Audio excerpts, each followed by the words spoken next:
A desktop 3D printing machine transforming $2 of raw plastic into a $50 online sale holds obvious appeal. It looks like an accessible route to high-margin retail.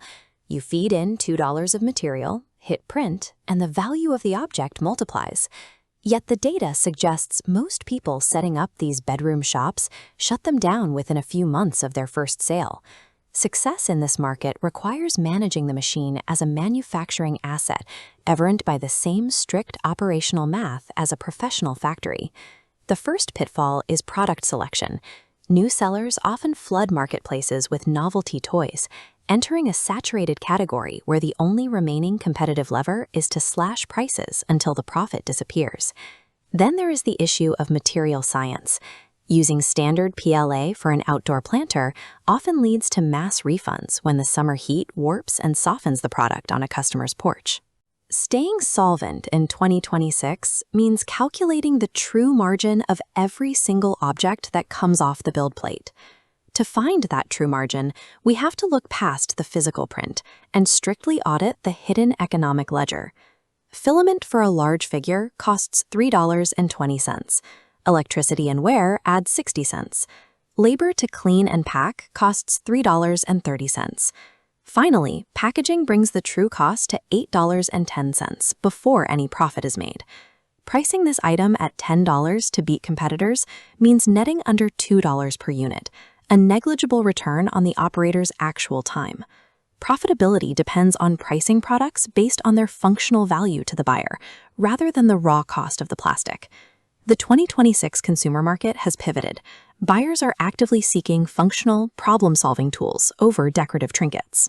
Custom desk organizers, custom self-watering planters, and specialized board game inserts command higher prices because they fulfill a specific domestic utility. These functional products require specific material choices. An outdoor item needs PETG, a durable, UV-resistant plastic, to maintain its structural integrity under direct sunlight. Success in this niche involves aligning these durable materials with genuine everyday needs. Even with a high-value product, most single operators hit a production ceiling. The machine sits idle while the human operator sleeps or works elsewhere. This timeline shows the penalty of manual management. If a machine finishes a print at midnight and sits untouched until morning, that idle time represents a direct loss in daily revenue. Mechanical auto ejection solves this. Using the printer's own axis movements, hardware can mechanically clear the plate the moment a job finishes. When combined with software that loops the print queue, the machine can immediately reset and begin the next job without any human intervention. This turns an 8-hour manual production limit into 20+ hours of continuous output. By removing human downtime, mechanical automation triples the daily revenue of a single machine, effectively turning a residential workspace into a reliable production node. Across the 2026 market landscape, the desktop 3D printer now functions as a viable production node for decentralized manufacturing. The barriers to localized production have largely collapsed for anyone who understands the underlying economics.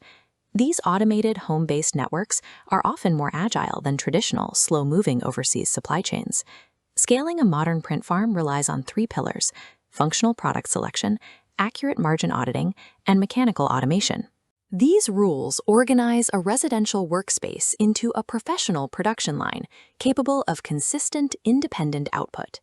The revenue potential of the $50 sale is achievable, provided the operation is managed with strict industrial discipline.